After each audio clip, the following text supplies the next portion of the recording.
So in overall, Carlsbad structure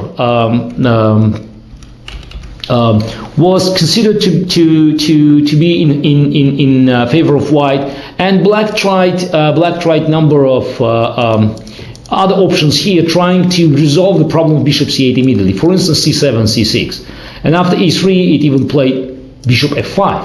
So it looks natural, but after queen f3, black has to accept the fact that the pawns on the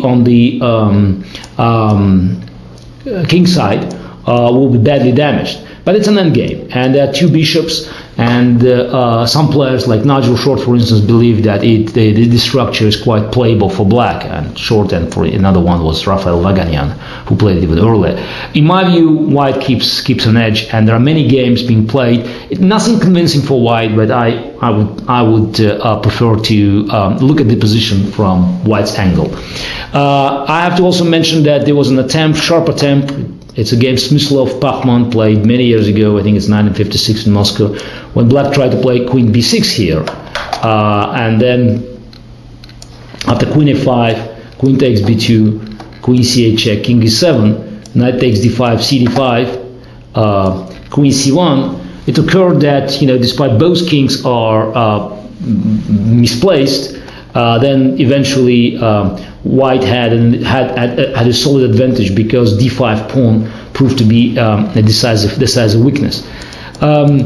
Also, black has a possibility here of playing queen b6, trying to start an immediate assault on b2 pawn, and after queen c2, for instance, playing knight e4. But those lines proved to be not sufficient for black to create an efficient counterplay.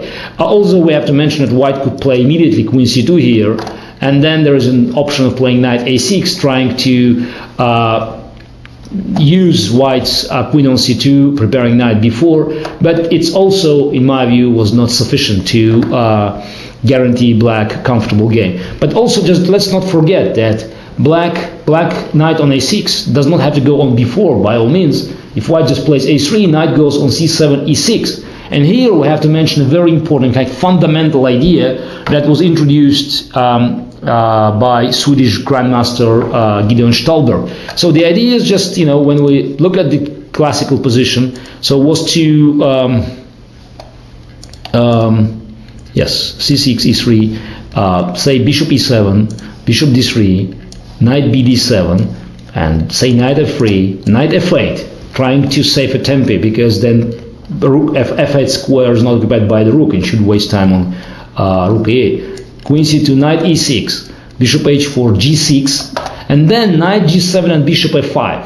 As you could see, this very long and complicated maneuver was aimed to resolve the main problem of Queen's Gambit decline, the problem of bishop on c8. After knight g7 and bishop f5, eventually the bishops, white square bishops are exchanged, and black enjoyed a comfortable game.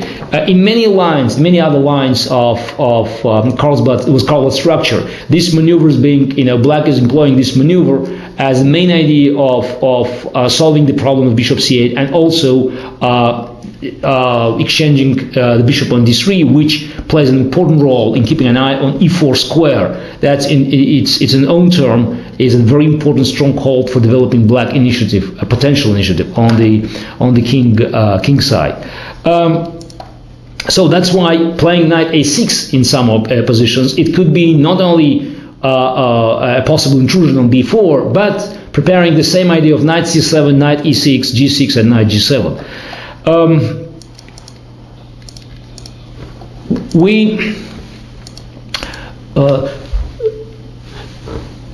So by looking at all these different situations, we could also conclude that white has slight strategic initiative.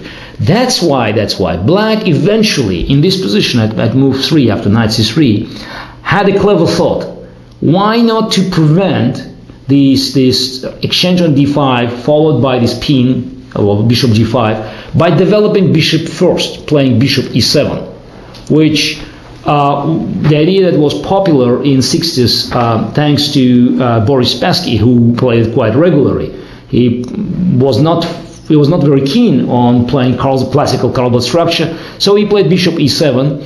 In fact, it was even played before, and we can look at several games of the match Botvinnik Petrosian, where Petrosian wisely avoided playing the classical Carlsbad structure, which was but one of Botvinnik's favorites for many years, in fact for several decades, and also chosen bishop e7.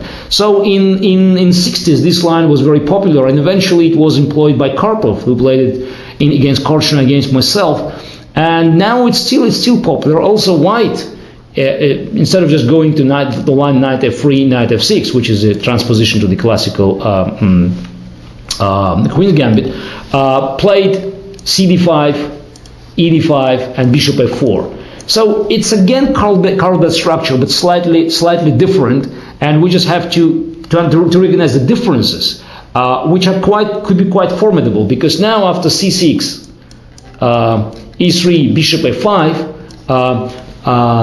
black bishop is comfortably developed. But we just keep these positions in the group of what we unite under the name of bishop f4. So we'll talk about different structures, both on Carlsbad and in a classical Queen's Gambit, with white bishop developed on f4, and that will be a separate segment, a separate part of our investigation.